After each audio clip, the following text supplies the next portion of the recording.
மெல்லியல் பதிப்பகம் வாசிப்பவர் சா. நீயல் உதய். அத்தியாயம் 5. கர்ம நூலல்ல, மோக்ஷ சாஸ்திரம். பகவத்கீதை தர்மசாஸ்திரம் என்று மாத்திரமே பலர் நினைக்கிறார்கள். அதாவது மனிதனை நன்கு தொழில் புரியும்படி தூண்டிவிடுவதே அதன் நோக்கமென்று பலர் கருதுகிறார்கள். இது சரியான கருத்தன்று. அது முக்கியமான மோக்ஷ சாஸ்திரம். மனிதன் சர்வ துக்கத்திலிருந்தும் விடுபடும் வழியை போதித்தலே இந்நூலின் முதற்கருத்து. ஏனென்றால் தொழில் இன்றியமையாதது. அஞ்ஞனமிருக்க அதனை செய்தல் மோட்ச மார்க்கத்துக்கு விரோதமென்று பல வாதிகள் கருதலாயினர். அவர்களை தெளிவிக்கும் பொருட்டாகவே கண்ணபிரான் கீதையில் முக்கியமாக 3ஆம் அத்தியாயத்திலும் பொதுப்படையாக எல்லா அத்தியாயங்களிலும் திரும்ப திரும்ப தொழில் செய் என்று போதிக்கின்றார்.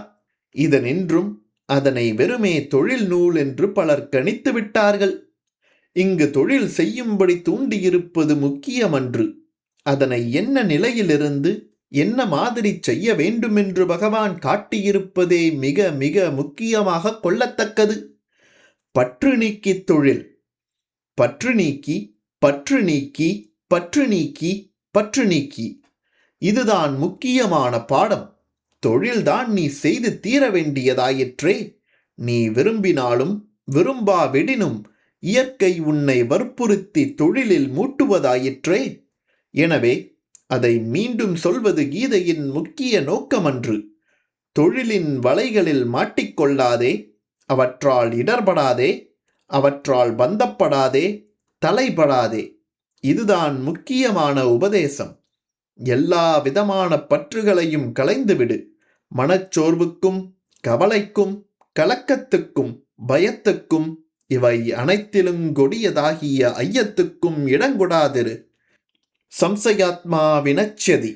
ஐயமுற்றோன் அழிவான் என்று கண்ணபிரான் சொல்லுகின்றான். ஆத்மாவுக்கு நாசத்தை விளைவிப்பதாகிய நரகத்தின் வாயில் 3 வகைப்படும். அதாவது காமம் எனப்படும் ஆசை, குரோதம் எனப்படும் கோபம், லோபம் எனப்படும் பேராசை. ஆதலால் இம்மூன்றையும் விட்டுவிடுக. இவற்றுள் கவலையையும் பயத்தையும் மறவே விட்டுவிட வேண்டும்.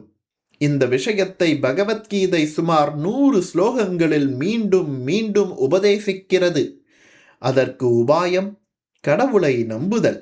கடவுளை முற்றிலும் உண்மையாக தமது உள்ளத்தில் வெற்றியுற நிறுத்தினாலன்றி உள்ளத்தை கவலையும் பயமும் மறித்து கொண்டுதான் இருக்கும். கோபமும் காமமும் அதனை வெதுப்பிக் கொண்டுதான் இருக்கும். அதனால் மனிதன் நாசமடையத்தான் செய்வான்.